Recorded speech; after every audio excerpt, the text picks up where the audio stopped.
I thought I knew what I wanted to say this morning. Not that I have all that much to say, but somehow the real world got in the way. I did get a few phone calls this week because a couple said, well, Don, you're not going to be there Sunday, right? And I said, well, why not? And he said, well, don't you always take the Sunday after? I mean, you're so busy at Christmas. Don't you take the Sunday after Christmas off? And I said, no, it's one of my favorite Sundays. You know, Christmas Eve, the 4 o'clock service, we had candlelight, but a lot of kids here, a lot of energy. Christmas Eve night, the candlelight service, it was nice. And Christmas Day is kind of quiet. I came in here early Christmas morning, and it looked a little bit like a bomb hit the church. You know, there's flakes of wax all over the carpet, and there's poinsettia leaves on the floor, and there's books laying all over. But there was something incredibly peaceful and real about it, because that's the way life is. You know, it's afterwards the peace, and you have a moment like Christmas, and the challenge is, or the gift is to kind of, after that's over, you take that spirit and hopefully carry it with you on what lies ahead. And so I took a walk through the building Christmas morning. I just walked down the hallway in the gym and took a little loop around, and I thought about all the fingerprints and footprints that have been through this place over the years. All the things you have done, all the things you have added to my life and the church's life. And it was just beautiful to sit in the silence of the clutter and think about what Christmas is all about. And then I made the mistake of turning on the news this morning, and I remember that incredible football game, which I'm not much about college football. I'm not the biggest fan in the world, but I like watching some of the playoff games. And there was the LSU game. I mean, they are the best team in the nation. But then, right before the game, there was a plane crash, and they had to tell one of the coaches, the offensive coordinator of the team, that his daughter-in-law had been killed in the plane crash, and he's ready to coach the game. And they talked about that, and they talked to him afterwards, and I just was touched. I mean, and some of you have been through something like that, because when somebody gives you a word about somebody you love that happens, and it totally changes your life. And so, to me, he's kind of symbolic of some of the stuff that we all go through. And then in New York, there's another act of violence against the Jewish community. It's like the 12th act of violence this year against Jewish people. And why?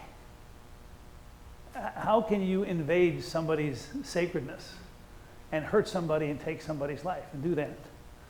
And I thought about that too, because our roots are Jewish. I mean, Jesus was an Orthodox Jew who wanted his religion to become a little less orthodox, a little more open to the Gentiles and the people that were forgotten. Jesus was born Jewish, he died Jewish, and without those roots, we would not be here today. So that invasion is kind of like an invasion of the sacredness of what we hold so dear, and that is God's love and commitment to all of us as his children. You know, I'm sure we all have defining moments, things that we think about that have happened in our life that kind of remind us of what's important and what's not. I've mentioned a few times over the years my preaching professor, and his name was Maury. If you had to draw a picture of a guy named Maury, you would draw Maury. Kind of short, balding, graying. He wore one of those sport coats with the patches on the elbows, which were popular back then in the 60s and 70s. And he would even smoke a pipe during class, which made him even more real, you know, like an intellectual. Like he really knew what he was talking about. And I think I've told him before that when I left, we were pretty good friends, and he puts his hand on my shoulder and he says, Don, when you go out to where you're going to go, and you're going to Orland Park, and I said, I don't even know where Orland Park is. He said, just don't forget, preaching is not that hard. It's all about the story. You got a story. The folks you preach to have a story. Jesus had a story. You just bring those stories together, and that's what preaching is all about. It's not hard. And then he said something that wasn't very biblical. He said, don't forget, Don, if you can't say it in 10 minutes, don't punish people with your ignorance. And he laughed and walked the other way. But when I get a little bit too full of myself, when I act like I'm a little more important than I really am, when I try to make the church and God and Jesus and religion into something it was never meant to be. I think of a sermon that he gave me shortly before I left. It was a short sermon entitled, "The Peril of Ordinary Days."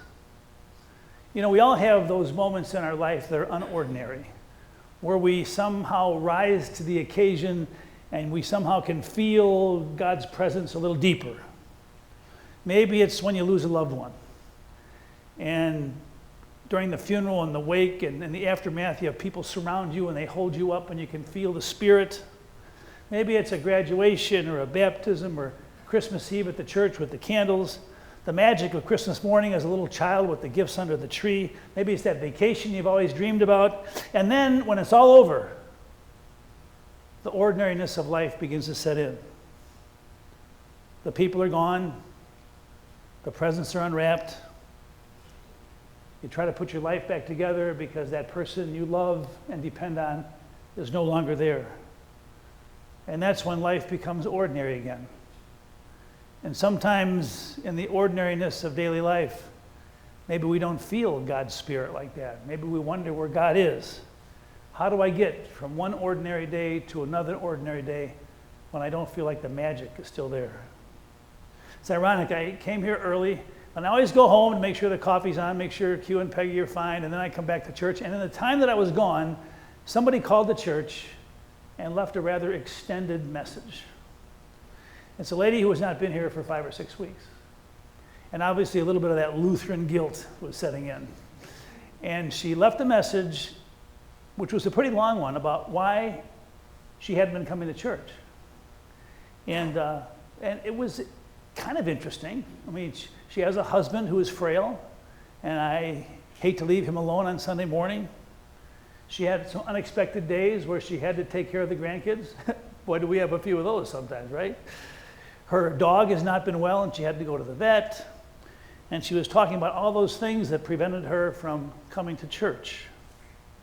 And I was thinking about the sermon I read about the peril of ordinary days, kind of when life gets in the way. And so I called her back. And I said, "Beverly, I appreciate your message." And she said, "Well, I just haven't been able to get to church." And I said, "You know, you've been taking care of somebody you love. You've been home taking care of your family." And I said, "You do things like pay the bills and going to work, and you pack lunches, and you visit Pops in the nursing home."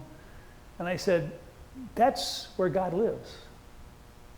I mean, we come to church once in a while, maybe to get pumped up, maybe to get some strength, but God doesn't live just here.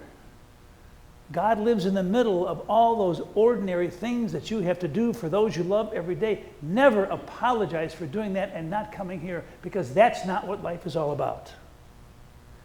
Where you work and live, that's where the angels sing, and that's where the child is born. So this morning, as we worship here, there's a Jewish community in New York that's hurting.